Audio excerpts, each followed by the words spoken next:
Geico asks, how would you love a chance to save some money on insurance?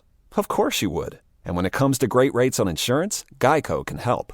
Like with insurance for your car, truck, motorcycle, boat, and RV. Even help with homeowners or renters coverage. Plus, add an easy-to-use mobile app, available 24-hour roadside assistance, and more, and Geico is an easy choice. Switch today and see all the ways you could save.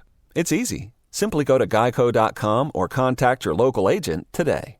Take the next step toward the career you want, be it business, cybersecurity, healthcare, or more.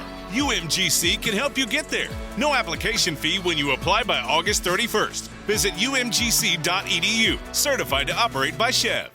Hey, Ola, it's Miles. Thank you guys for listening to the Men's Room Daily Podcast. Have you heard our newest podcast? It's called The Greatest Story Never Told. Download it today on radio.com. Be sure to subscribe. New episodes are uploaded every Tuesday at noon. Unfortunately, what you're about to hear is real.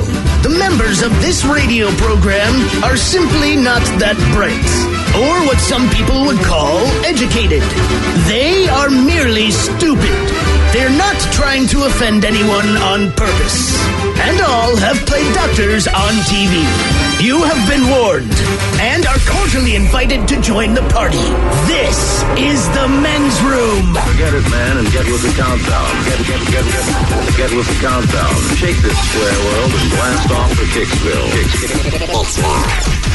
The trippers, the grasshoppers, the hip ones, all gathered in secrecy and flying high as a kite. This is the Men's Room with Miles and Thrill.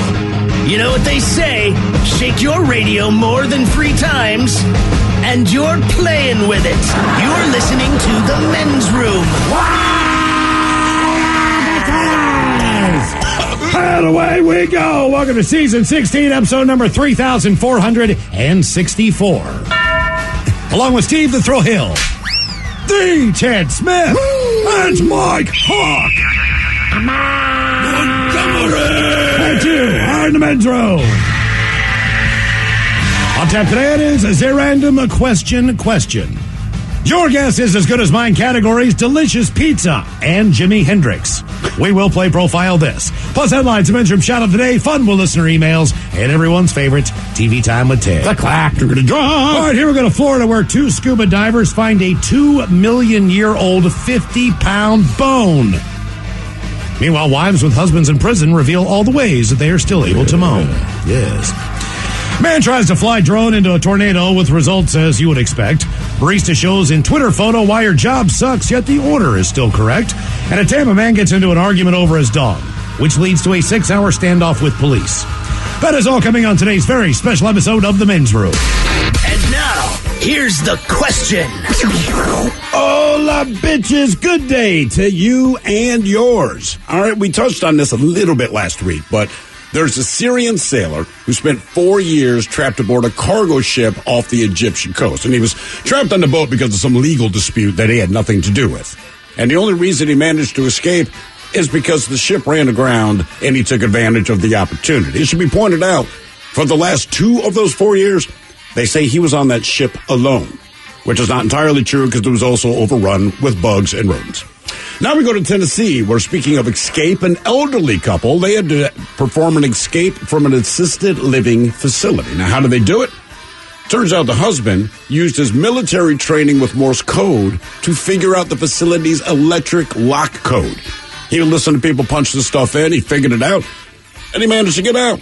Impressive stuff. But equally as impressive are those people that don't want to escape, but they want to get into somewhere, all right? So you would think that, I don't know, entering the grounds of the British royal family would be nearly impossible. It's the British royal family, man. Billions of dollars, security everywhere. Well, it's not. Turns out that a very crazy lady, and I mean literally certifiably crazy, she was not only let into the official residence of Prince Andrew, she convinced the security guards to pay her cab fare. She rolled up in the cab to like, who are you? She came up with some lie. They said, okay. She said, by the way, cover my fare.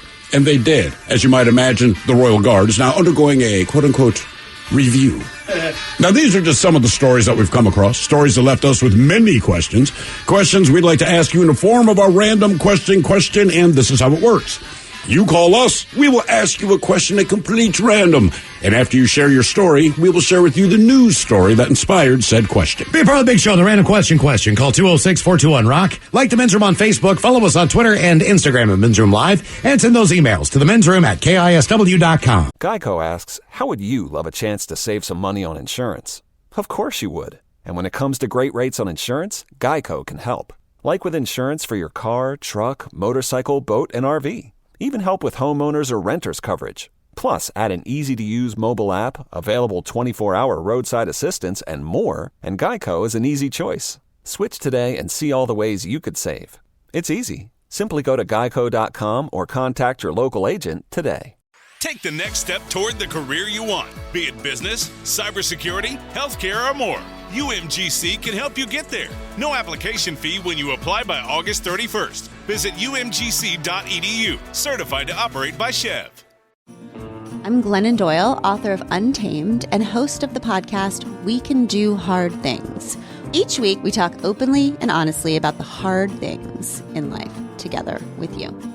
So join us and some of our dearest friends and greatest heroes to talk about anxiety, boundaries, parenting, infidelity, our bodies, loving and losing, all of the things that make us human. Listen to and follow We Can Do Hard Things on Odyssey and everywhere you get your podcasts. The debauchery rolls on. You're listening to The Men's Room with Miles and Thrill. 99.9 KISW. All the shows and away we go. Welcome to season 16, episode number 3,464. What a large and in charge program we have for you today. Guaranteed future repeat. Again, we'll play a little Your Guess As Good As Mine. We have some exciting categories.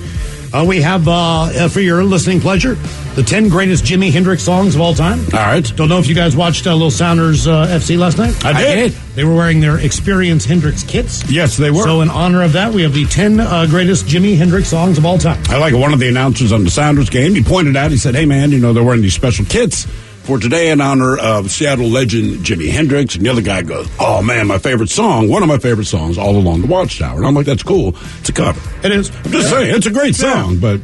Well, the way they played in them last night, maybe shouldn't be a one-offer. No, I'd wear them every game. I'm a superstitious athlete, man. I'm one of those guys who wear the same underwear if I hit a home run or something like that. So, yeah. And they look good. Not a bad idea. They looked awesome. Then we have for you the 10 best states in the United States for pizza. Ooh. So there's all kinds of different styles of pizza out there. You know that there's Chicago pizza, there's a Detroit-style pizza, New York pizza.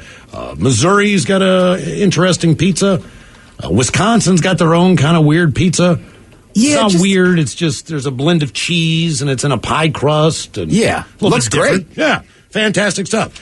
We know that Danny V from BJ and Miggs, he loves his New Mexico pizza. But either way, these are the 10 best states for pizza lovers. It always depends on what state you're from. Well, yeah, that's of course. the best. Yeah, exactly. Right. And what you love and what you're into there. So it's going to be Pizza and Hendrix coming up. Bless you, Ted. On Your Guess Is As Good As Mine. And today is the day we do our random question. Question 206-421-ROCK. Random. Hello, Steve-O. Welcome to the Men's Room. Hola. Steve-O, welcome to the program, the random question. Steve-O, let me ask you a question, man. Let's see here. Are you married, by the way? I will be here in about 6 months. You will be in 6 months. Are you on Bluetooth, man? Yeah. Is there any way you could not be? I feel like you're Timmy at the bottom of the well. We'll save you. Timmy! There he is. Okay. Timmy's back. Now let me ask you a question. Were you planning or are you planning to have a wedding with bridesmaids and groomsmen and all that stuff? Yes. Okay. And is this what was it originally scheduled for this year? Or are you doing the Mike Hawk where you had it all planned for last year and then 2020 happened and had to push everything back a year?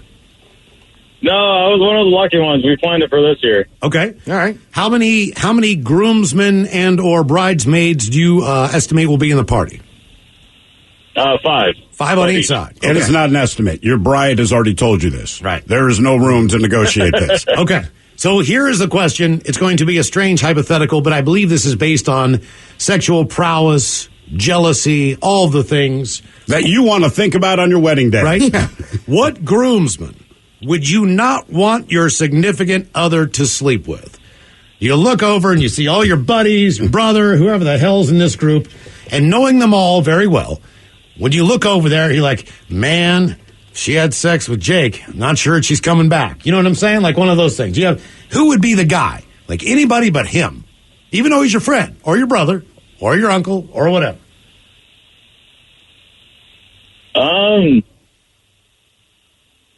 Probably my fiance's brother. Well, yeah, That's fair. Okay, That's fair. All right, yeah, that's that just based on the fact that they're brother and sister. No, that's part that turns them on. It's just that, the guy's so good looking. Okay, but but other than that, there's nobody in your friend group. You're like, hell no. Oh, never mind. No. Hang on. Here are the 7 words you can't say on the radio. Sucker, mother, and please keep those words in mind when calling. Now back to the program. So the way we do this is, there's groomsmen up that you have picked on stage. One of them, you do not want to sleep with your fiance, your wife. Out of those 5, which one we like? No way, I do not want them to sleep with my wife. Hello. All of them? Okay. Yeah, I think that's the right answer. Yeah, I was going to say, that's kind of a tough one. Yeah, I'm cool with Gary, but not Fred. Right, yeah, exactly. When are you scheduled to get married? How soon is this? Dude. August 25th. I mean, come on, man. You can't August forget 25th. the date until you've been married for 10 years. You got to at least remember going into it. All right. I think that's my anniversary. Really? Hold on. I think so. You're not sure? I think so. It isn't. I'm pretty sure. I'm pretty sure. I'm pretty sure. You see how bad this is, man? I know I'm going to pre-mark lots of calendars so I don't forget. I think that is mine. You think so? How confident are you that is your anniversary? I'm going to say 70%. Okay. Well, 70%. I'm terrible. You're 70. So that's where you're like, why does that date sound familiar? I know. I was like, my sister's on the 20th. That's her birthday. You're really not sure. And now that you August want to 25th. No, I'm pretty sure that's it. You're pretty sure. I'm pretty sure that's it. Because I was like a month and a half after you. Yeah. I know when mine is. I know. But I don't need to know. But then you bought the date for that. You paid extra for that. Well, no, it worked out in our favor. We wanted to get married on a Friday night. I don't know why that seemed important, but wanted to get married on a Friday night. It would have been July 6th, right? No big deal to us. Anyway, that night was already booked, and the wedding planner, or whatever the hell this chick was, she was like, hey, that Friday's booked, but believe it or not, the following day, the 7th, we've got it. And we kind of hemmed and hawed, and I said, wait a minute.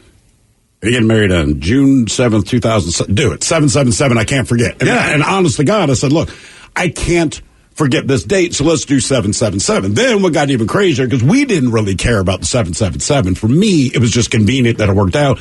And as a dude, and we struggle with dates, I can't forget this one. Well, as the date got closer, we almost sold off our wedding date because apparently it became a big thing maybe in May of that year. The idea of getting married on 777 for good luck. You hear how lucky I sound. So it was a good... It is easy to remember. Right. And that was the thing, man. So it ended up being a bonus. Right. And it just happened. And we could have sold it for an extraordinary amount of money because so many brides wanted to get married. Damn. So we thought about it. But in the end, and this is the honest to God truth, I said, babe, it's more important for me to remember the goddamn date that we get married than it is to solve this date. Let's keep it. Yeah. The reason we asked, what groomsman or bridesmaid would you not want your significant other to sleep with? This is definitely a creative way to save some money and budget your wedding. And by creative, I mean this is really messed up if your wife finds out. But a wedding singer and musician in UK, he just posted a screenshot on Facebook of some text messages that he got from a groom who was trying to book him for his wedding. All right. Groom basically said he couldn't pay in money, but if the guy performed, he'd get free food, he would get beer, and quote, I will put in a good word with one of the bridesmaids. All right. I'm sure lockdowns got them like wild animals. Wait, you haven't already talked to the bridesmaids, and there's one bridesmaid that says, ooh, you're getting that guy? Hell yeah, I'd knock boots with him. You're just assuming that if you book this guy, you can then have this weird conversation, say, hey, ladies, listen, look, I can't afford really to pay the musician, so I told him that one of you would sleep with him. You know the groomsman or the bridesmaid that you're going to ask first. Absolutely. You know exactly. Like, Everybody you know knows. Right. It's like he's saying, hey, you got to have sex with him. He's putting in a good word. Look, I bet you've been to as many weddings as I have. Like, almost as soon as you show up, somebody be like, all right, here's the lowdown. She's single. She's not. She is. Like, okay. They're always giving out that. So you're saying you feel if you propose this, you're probably, 9, based on who you know, the one bridesmaid, that one. Yeah. Because even your bride knows that one. That's the one everyone's going to keep an eye on because she's going to disappear somewhere. 90% confident that this will work out? Yes. Mm-hmm. If I'm that musician, I take the odds. Well, I mean, I'm just saying, like, I've been to a lot of weddings. I've only hooked up at a couple of them. Right. There was definitely one where there was, I lost out. I'll just put it that way. You had a shot. I did. Too much alcohol. No. George is just better looking. Oh. Was he in the wedding party as well? He was. Friday night, we both put in work. And then the musician's got it made, man. Then Saturday, yeah, he just, he's a good-looking man. I don't know what else to say. I mean, he is gorgeous. He's a closer. Gorgeous George. He's a closer. Wedding singer ended up turning him down because he needed money. But the groom kept trying, and eventually the groom called the wedding singer, quote, ungrateful for turning down the offer. Come on. Ungrateful? Ungrateful. Ooh, that's ungrateful. I mean, come on. Hello, Cole. Welcome to the men's room. Hola. Welcome to the program. We're at a question. All right, let's stick with fornication. Who did you sleep with that you would say is not your normal type? Jesus God. I slept with this country girl at a country bar a couple years ago, or last year. And don't get me wrong, country girls are awesome. But yeah, hell yeah, country girls are awesome. I love me a country girl. Okay. But I normally go for the goth girls, the alt girls, dyed hair, black hair, colored hair. Okay, yeah, I got you, man. So the country girl, this was like an exotic vacation from your normal type. Yeah, pretty much. I mean, she broke my bed, so. She broke your bed. She's country strong, player. She was really good at riding, Are you demoing a house right now? No, I'm throwing around some bags of powdered milk. That sounds hot. Are you working at a grocery store? No, I'm working at a warehouse. Chris, we're going to lift that up first. Who the hell buys powdered milk? I don't know. You guys ever have powdered milk? Yeah, I had. You know what I mean? Things got real bad and we had powdered milk. Maybe if you're an outdoorsman. Yeah, that makes sense. Okay. We're obviously not outdoorsmen. Okay. Well, the reason we asked who did you sleep with is not your normal type. Polar bears and grizzly bears diverged about 500,000 years ago. Now a changing planet appears to be bringing them back together. Hey, sexy. Live Science reports that the two species have been running into each other and mating.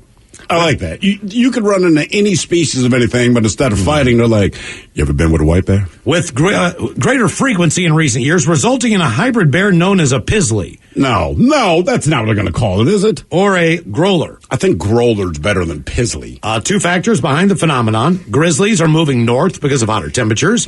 Polar bears are moving south in search of food as the Arctic ice melts. So what do you get when you cross a polar bear and a grizzly bear? You get this fluffy reminder of how climate change is transforming our planet at an alarming rate. Because of the two bears diverged recently, relatively speaking, they're still able to mate and produce offspring. Usually hybrids aren't better suited to their environments than their parents, but there's a possibility these bears might be able to forage for a broader range of food sources. But see, this is terrifying. And the reason why is this. Grizzly bears are already grizzly bears. And I know, brown bears are the most aggressive. But you don't want to mess with a grizzly bear. I think we all agree with that. But it seems terrible to take all of the instincts of a polar bear and then put that in a grizzly bear. Because a polar bear, being in a place so barren of food, basically, if it smells you, it will hunt you until it finds. It could be days, it could be whatever the hell. I don't want that close. The reason it never bothered me is I'm not going to the Arctic Circle. Well, it's not a problem. The difference is polar bears have a specific diet and they have huge teeth because they're pulling seals out of the water. Have you seen them hunt baby whales? I mean, they take their front paw, right? You're standing on top of ice and they smell a baby pilot whale or something under the ice. So and they take their front paws and they smash through it, and they go into the water, and they pull a goddamn whale out of the water and eat it. I don't got to eat through all the blubber. And that's what they're eating. And the teeth are bigger and sharper because of the blubber. So polar bears have decent teeth, but they're really sharp, and they're really big, where grizzly bears, for the most part, are eating salmon. They're eating wild animals. You got bitch teeth. I ain't scared of they're not as big, and they're not as sharp as the polars. Right. Does it eventually just become polar bears? Or can they, I mean, well, what do you mean? Because at this point, if they were to just keep meeting, it would just be this thing in between, right? The pizzly? Is that what they call it? The pizzly bear? No, it's called the pizzly or the growler. But after a while, if it was just pizzlies and like if there's no more grizzlies, then it seems like they would all end up being polar bears, right? So you said no more grizzlies, but there's still some polars. So then there's pizzlies and polars? That's what that's the way it looks like it's going. I would feel like there's more grizzly bears than polar bears. I have no idea what the case might be. I think in the end, you're going to have nothing but pizzlies. I'm not looking at a bear that big and calling it a pizzly. Now, it doesn't understand English, but I feel like it would be a somehow it would get it. Does. Yeah, did you call me a pizzly? Right. Grizzly bear, polar bear. All cartoon bears pizzly. speak English. Right. Yogi Bear, good point. Smokey Bear, only you. Well, actually, Smokey Bear's fluent in 4 languages, but for the purposes of the U.S., yeah. Okay. Yeah. You only hear the American version of Smokey Bear. His native language is Portuguese. More of the Random Question coming up 206-421-ROCK. 99.9 KISW. Yeah! You're in the men's room. Random question. Get in there, 206-421-ROCK. I would just had the conversation about, polar bears and grizzly bears are starting to get it on and create pizzlies. Then we said, my God, call them growler bears. It just sounds better. Well, I found out why we can't call them growler bears. Do you know why, Ted? No. Because growler bear is already taken. But a growler bear is a polar bear plus a brown bear. Huh. And then we have a few more hybrids that are out there. See if you can guess what they are. Right? So we've all heard of the liger. All right, lion. Specifically a male lion and a female tiger. But if it's a male tiger and a female lion, then it's a tigon. And take a look at that. You don't ever want to mess with it. Wow. Oh, we have more. Oh, here you go, Ted. So there's the liger. All right. There's the tiger. Both of them will kill you. Just understand that. When you combine a zebra and a donkey, they call it a zonkey. That is zonkey. That little thing looks weird. But it looks like it should be called a zonkey. A male jaguar and a female lion might be the coolest looking thing I've ever seen, but the jaglion. Damn. Right? Oh, that would be terrifying to see in the wild. It, too, will kill you. When you get a goat and a sheep. Looks like Darth Maul of the animal world. You know, man, it really does. If Darth Maul were a cat, it would be that. A goat and a sheep. Any guesses on the name? A goat and a sheep. Yep. A shoat. Nope. A geep. Geep. And look at that cute little thing. That is cute. Okay. And I bet you tasty. We covered the growler bear, which is the polar bear, and brown bear, not to be confused with the pizzly bear, which is the polar bear and a grizzly. There's the coy wolf, coyote and a wolf. The zebroid, that's a zebra plus any other equine animal. So a horse. You name it, right? Donkey, I guess. The Savannah cat, here's a great idea, a domestic cat and a serval. But at least the name Savannah cat doesn't sound stupid, like a geep or something. The wolfen. Hang on. All right. A dolphin and a walleye. It is, yeah. It's a male false killer whale plus a female bottlenose dolphin. So there it is. Slightly bigger than a dolphin, a little bit darker. We also have the beefalo. We're familiar with that. Buffalo and a cow. The henny. That's the female donkey plus a male horse. It's called the henny? The henny, yeah. You can drink it. Yeah. I know. Popular in some cultures. The narluga. That's a narwhal whale plus a beluga. I get feeling polar bears. So basically, if you're a mammal and you swim, there's a chance that you could cross-pollinate. It seems like just about anything. The mammals, yeah. There's the cama, which is the camel, and a llama. This one makes no sense. If you take a cow plus a wild yak, you get a zo. D-Z-O. Sounds like we're back to the henny and the yak. Yeah. The leopon, that's a male leopard with a female lion. And cats. So it's cats on land and it's mammals at sea. The sea mammal, and then the mullard. In the duck world, a duck? It's a mallard plus a Muscovy duck. The zubron, which is a cow plus a European bison. And that's what I got. So there you go. Yeah. There are some crazy. Some names are better than others. Hello, Dave. Welcome to the men's room. Happy Monday, gentlemen. Hola! Dave, welcome to the program. Ran a question. All right, Dave, let's go with this one. In your lifetime, what would you say is the longest amount of time that you have spent alone? Ooh. Oh, God. I would say, unfortunately, this pandemic. So for the past year? Yeah, I mean, I was a restaurant manager, got terminated on March 16th of last year, and, it's almost 15 months. Work. Okay. Yeah. I mean, my wife does work from home, but when she's working from home, it's not like we're engaging. Okay. What about what about in general? You know what I mean? Aside from just you being by yourself someplace. Right. You know what I mean? Oh, it's driving me that's crazy. It's just because also I'm sure maybe like you, Miles or Thrill or whatever, it's just the way you're raised. I've never been out of work this long in my life. Right. And it's just wrong. I mean, I can picture my dad upstairs in heaven looking down at me and going, what the hell's going on? And to keep in mind, sunshine's looking up at you. A pandemic's going on. But I will say this. Look, I've been unemployed before, but I wasn't alone. You know what I mean? I was just lazy and stupid and on drugs with a bunch of people, but we weren't alone. Alone is entirely different than unemployed, right? Like unemployment, I've been around the block a couple times. Most people I know have been, but either you had roommates, you're still living at home, whatever the case is, but like physically being alone, maybe... See, I don't even qualify, right? Because you say when you're homeless, you're alone, but you're also living on the street with 600,000 people walking by. That's pretty well alone, though. Yeah, I mean, you're not having conversations with the people that aren't yourself, so... Right.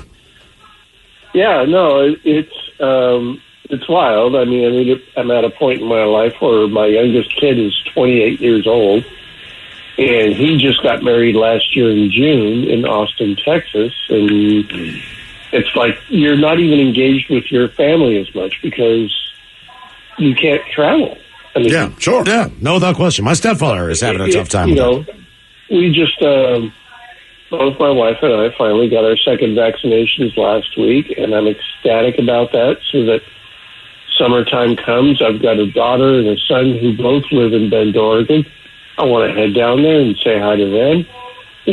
Well, it seems to me like if you want to, Dave, you've got some time now. Bend, Oregon isn't too far of a drive. You can get about 4 or 5 hours or so. And you know what I mean? No, exactly. It's just, but it's been, this is something all of us have never been through before. Yeah. This is absurd. And you just deal with it. And then, you hear, statistics where they go, oh, more people have died during the pandemic this year than all military personnel during the World War II. And you're going, damn. Yeah, well, it's over 500,000 people, man. Well, yeah, but not all of us were engaged in World War II. Right. Yeah. I mean, that's one of, if everyone in the country went overseas to fight, I'm sure the casualties would have been higher. The vast majority of us weren't there. Yeah.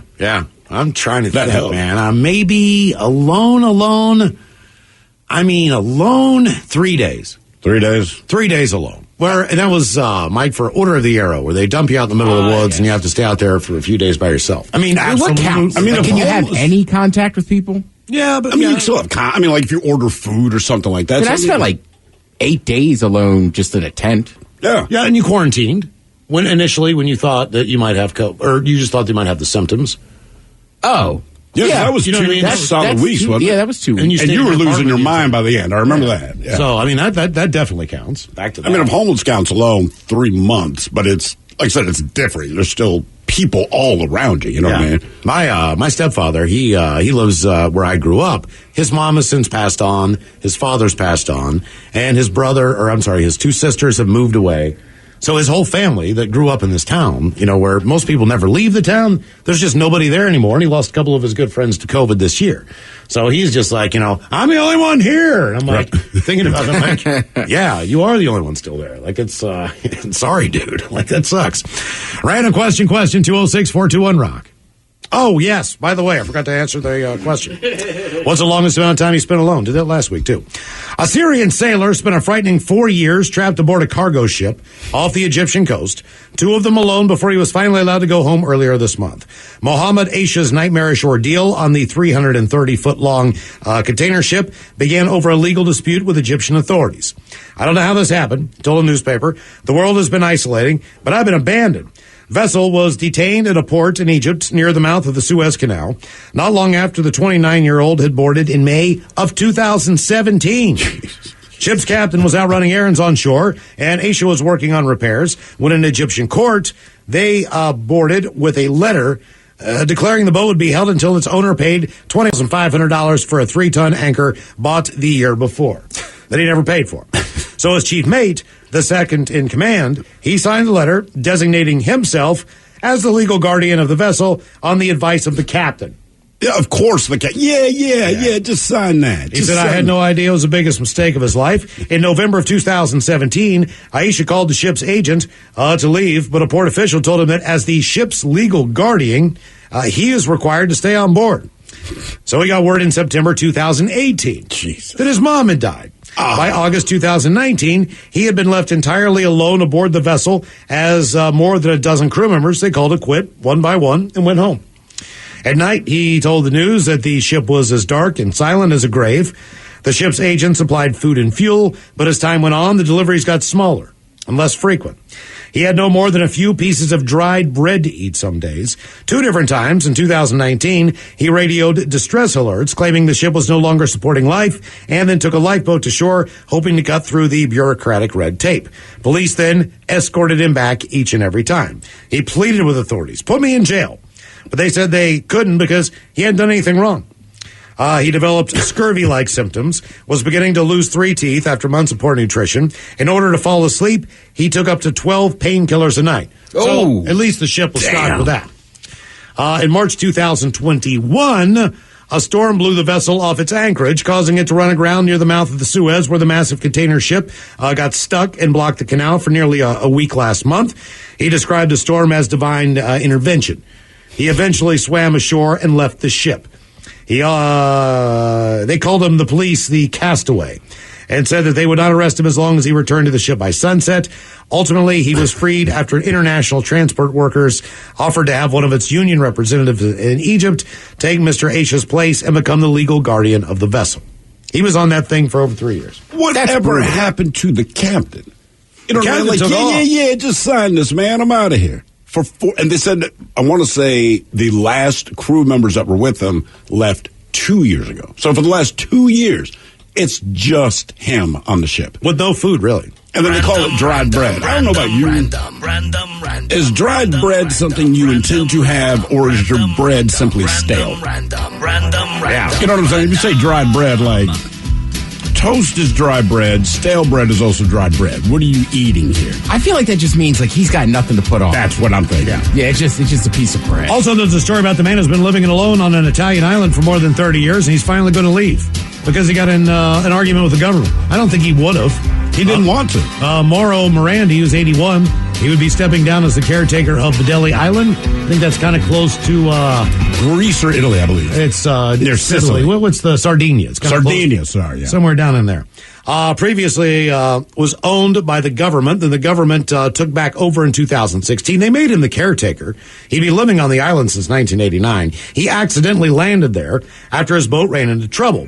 And as he arrived, the caretakers were looking to retire. Perfect. So he basically just took over and wanted to start a new life close to nature. He knows every rock on the island. He knows every type of plant species. He's basically combed every rock. He's been there for 31 years. I mean, yeah. I bet you those rocks have names. Yeah, he's lived alone since 1989 in a former World War II shelter on the island. Visitors, by the way, are banned from swimming in the ocean, from walking on the pink beaches. Damn. They're still able to travel the island on an approved path. There's one place you can get and check out the island. Other than that, you're not allowed to be on that thing. He was the only person. But now, like anything else, they want him to leave the island so that it's a complete natural habitat. I would let him stay. Like, homie's been there for 31 years. He's also 81 years old. Okay, yeah, we might need to get you off. It's not you, it's your age. Hello, Andrew. Welcome to the men's room. Hola. Hola. Andrew, welcome to the program. Random question. Andrew, would you say that you are someone who likes a high-quality, decent meal every once in a while? Yes, sir. All right, here's your question. What do you get at Red Lobster? I did, you gotta go with the cheddar biscuits to start off. Does anybody not get the cheddar biscuits? Anybody. I mean, if you're going to Red Anybody. Lobster, you got to get them. It's like the breadsticks at Olive Garden. Yeah. Like whatever else you got, you're eating those too. So you start with the Cheddar Bay biscuits, then what? I get steak and baked potato, guys. You don't get any seafood. I can't eat seafood. I eat it and I get sick. How is the steak then at Red Lobster? Pretty good? It's actually not bad. I mean, I cook a better steak myself, but I'm not going to complain because the cheddar biscuits are always worth it. Yeah. Well, there's nothing wrong with the Cheddar steak, biscuits man. make the steak better. What happens if you eat seafood? Does your throat close up hives? No, usually it just goes down to my system and then wants to come right back up. It's just one of those things. I can eat like a few shrimp and then all of a sudden eat too much and then I'm sick. So I stay away from seafood. Is that considered an allergy, do you think? Just a different kind of seafood allergy? I mean, instead of your throat swelling up or you're flushing and getting all red or, you know what I mean, any of the other things, or even just being near shellfish without eating it, you know what I mean? Some of those people, yeah, man. Right, exactly, being that close. Well, that's crazy. I can fish, do all that types of stuff. Doesn't bother me. It's just as soon as I eat it, that's when I get sick. So is it just fish? Is it shellfish? Is it specific to shellfish? Or could you have a piece of salmon, say? Salmon, no. Halibut, yes. Interesting. Huh. Okay. All That right. is very strange. Lucky you for the weird food allergies. Yeah. All right. But like a seafood allergy, I'm like, oh no, I'm going to Red Lobster for the cheddar bacon. I'm going to get whatever their special is. They have like 2 or 3 things on a plate. You know Do what I they mean? run specials? Oh, you mean like their advertised specials? They have like different days. They have like shrimp feast, shrimp days, lobster Everybody has days. a shrimp day. They always have all that kind of different stuff, but they have a different combination of things. Does Red Lobster ever mess around with crab? Or are they supposed to? Oh, yeah. They got like crab legs and stuff. Okay, I did not know. Here's why we asked, what do you get at Red Lobster? The restaurant chain Red Lobster is known for having a big tank in front of each of their locations full of lobsters. Those are actually the lobsters you eat. Typically, these animals are destined to end up on someone's dinner plate. That is not the case for one lobster in Virginia. It turned out being a rare specimen can have its perks. The lobster in question is also referred to as one of the rarest lobsters in the world. That made it even more of a surprise when it turned up in a tank at a Red Lobster in Manassas, Virginia. As opposed to an aquarium. Fortunately, the lobster was noticed by one of the servers while it was still alive, and they said, hey, what in the hell's that? And it was rescued from being served as dinner. The animal, which has been nicknamed Freckles, due to its appearance, is a calico lobster. According to news outlets, these sorts of lobsters are named for the spotted design that appears on their shell and only occur in about 1 in every 30 million lobsters. So Freckles was shipped immediately to the Virginia Living Museum for its lobster display. So they made a big deal out of this thing. 1 in 30 million. They're like, hey, man, people are going in to see this thing now, right? A spokesman for Red Lobster said, calico-colored lobsters, like Freckles, are so rare. It was almost unbelievable we received one. We're proud of our employees for recognizing that Freckles was special and for reaching out. Or it may have looked diseased, like I would not eat that thing. Yeah, and they appreciate the Friends of the Akron Zoo who made the connection to the Virginia Living Museum, all these things. By the way, as far as Red Lobster goes, this is not the first time that anything like this is happened there. Last year, Fox News reported that a rare blue lobster was rescued by employees at a Red Lobster in Akron, Ohio, after the unusual creature came into the restaurant as part of its live lobster shipment. Seeing the coloring, an employee contacted Seafood Watch. They're a conservation program run by the Monterey Bay Aquarium in California. Sure they are. And they hooked this thing up with a new home as well. I just think it's so weird that Red Lobster, for some reason, I don't even know why. It makes sense because they do it with a lot of lobsters. I know. But here's my question. If you're Red Lobster and, say, once a year you stumble on one of these specimens and it's such a big deal that, aquatic places want them, Red Lobster, if I'm you, open a place in Vegas. Look, these are the weird-ass lobster that have come through our restaurants, right? Because if Freckles is that exciting to see, then if I'm in Vegas, I'll go to the Red Lobster Living Museum. The difference is somebody's going to offer up like $500,000 to eat the damn thing. And they're probably going to take the cash. Well, most of the workers in a Red Lobster, no offense, but it's just working at a restaurant. I know. Not like a lobster expert. So I know you're not a lobster expert, but what I'm saying is, but that's what I'm saying, right? So it's just some servers why's that lobster have freckles? Now, this guy was not saying this is rare. He didn't say it's 1 in 30 million. What I bet he said is, hey, dude, you got to get that thing out of the tank. It's unsightly, and this isn't what people want to eat. If you showed me a freckled cow, even if you said, ooh, it's rare, I don't want my burger from that. Look, you work an 8-hour shift at Red Lobster. How many lobsters are you making? easily 100, 200 lobsters, right? Probably. You're going in the Somewhere tank, you're around pulling them out. I mean, you know if one is a little bit different looking. It's like that one shrimp where you go, I probably shouldn't eat that. I mean, you can identify when No, you say that. Right, exactly. I say, I'm throwing this one away. Yeah, exactly. Random. Hello, Matt. Welcome to the men's room. Hola. Hola. Matt, welcome to the program. Random question. Okay. All right. This is going to be a strange one, but it bears an answer. Why was someone else's poop on you? Well, I got 2 kids, so that could just go anywhere. How old are your kids now? 3 and 5. Okay, you're not quite at the cutoff yet. I feel like when your youngest one gets to 5, you go, okay, listen, this is Dad's rule. Whatever you do in the poop department, it is now solely your I cannot come to the rescue anymore. I am not wiping your butt anymore. I'm not dealing with poopy. Like, it's all you now. What was the most inopportune time that you had to deal with just a really messy situation? Well, I mean, my daughter seems to be the explosive one out of the 2 of them. Right there So, with I your mean, brother. I've gotten it on my hand where, like, I thought, oh, you're all clean, and I touch her back, and it's just all over my hand. Okay, yeah. The first time I changed my daughter's diaper. So when kids are born, if you don't know, the first couple of times they poop, it's not normal poop. There's like this black tar kind of substance, still getting out amniotic fluid and all this. But once that's done, well, now the poop train's rolling for the rest of your life. I do not know when this is going to happen. But my wife had run to the grocery store. It's maybe 20 minutes alone with the daughter. She's a couple days old, a week, whatever. I got changing diapers down again because I forgot that real poop is coming. And I remember I pull off her diaper, and this is the first time that human feces is in my house, right? Because there'd been that black tar stuff. But as I'm changing her, she cannot sit still. She's kicking her feet back and forth, but her heels would hit her butt cheeks. Dude, so by the time I'm done changing this diaper, I had poop in my beard, there's poop on the mirror, there's poop.